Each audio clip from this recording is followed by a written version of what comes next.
உன் கையில் என் பெயர் எழுதி இறைவா உன் நெஞ்சில் என் நினைவெழுதி உன் கையில் என் பெயர் எழுதி இறைவா உன் நெஞ்சில் என் நினைவெழுதி என்றென்றும் என்னை நிலைக்க செய்தாய் என்றென்றும் என்னை நிலைக்க செய்தாய் என்றென்றும் என்னை நிலைக்க செய்தாய் என்றென்றும் என்னை நிலைக்க செய்தாய் உன் நெஞ்சில் என் நினைவெழுதி இறைவா என்னை நீ நிலைக்க செய்தாய்.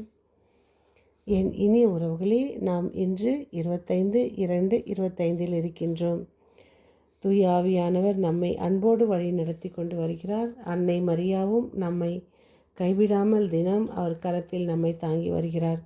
நாம் தினம் தொடர்ந்து வாசித்து கொண்டு வருகிற சங்கீத தொடர்ச்சி 73, 25, 26, 27, 28. இன்றைய வாசகம் சீராக் 2:1-11. எனக்கு ரொம்ப பிடித்த இந்த வசனம். முதல் நான் நற்செய்தி அறிவிக்கும்போது இந்த அறிவிக்கணுன்ற அந்த மனசு எனக்கு வந்தபோது ஆண்டவர் எனக்கு தானாகவே இந்த வசனத்தை தந்தார்.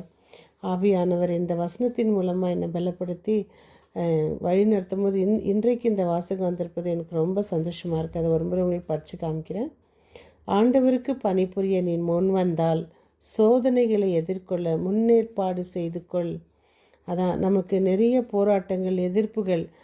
நீ எதுக்கு இதை செய்யணும், நீ எதுக்கு அதை பண்ணணும், நம்ம அதுக்கெல்லாம் கீழே போகாமல், அதுக்கெல்லாம் நம்ம தாழ்த்தி கொள்ளாமல், அதுக்கெல்லாம் நான் சோர்ந்து போகாமல் உள்ளத்தில் உண்மை உள்ளவனாக இரு, உறுதியாக இரு. துன்ப வேளையில் பதற்றத்துடன் செயலாற்றாதே. ஆண்டவரை சிக்கன பிடித்துக்கொள், அவரை விட்டு விலகிச் செல்லாதே. உன் வாழ்க்கையின் முடிவில் வளமை அடைவாய். என்ன நேர்ந்தாலும் ஏற்றுக்கொள். இழிவு வரும்போது பொறுமையாயிரு.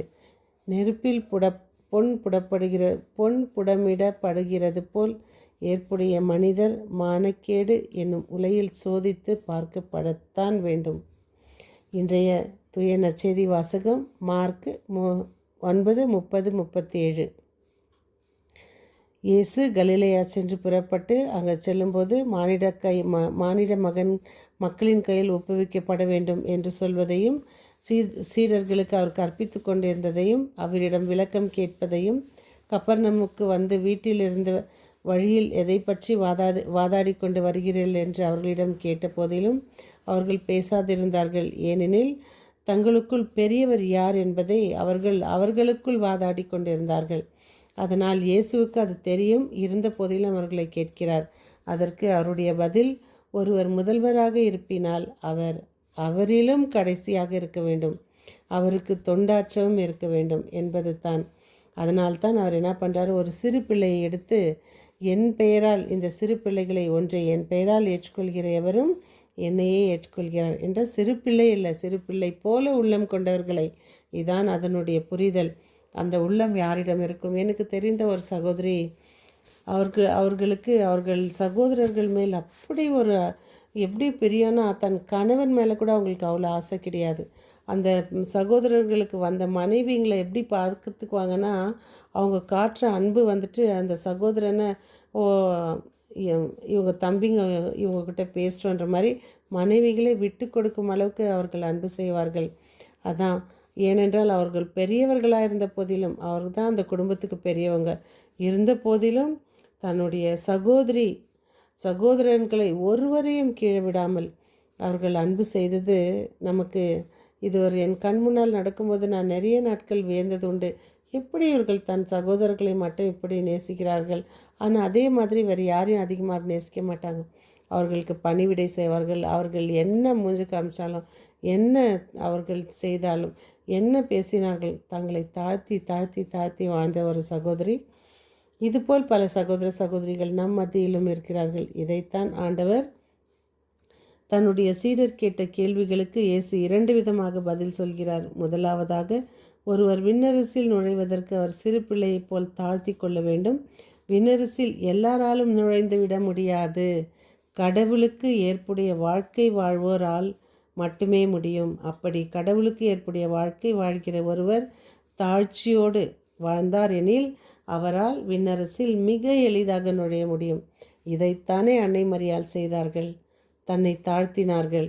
அந்த தாழ்ச்சியினால தான் அன்னை மரியாள் விண்ணகத்துக்கு எடுத்து செல்லப்பட்டதும், விண்ணக தாயாக நமக்கு இன்னைக்கு இருக்கிறதும், விண்ணகத்தின் உரிமையாளராக இருப்பதும் அந்த தாழ்ச்சியைத்தான் இறைவன் நம்மிடம் எதிர்பார்க்கிறார்.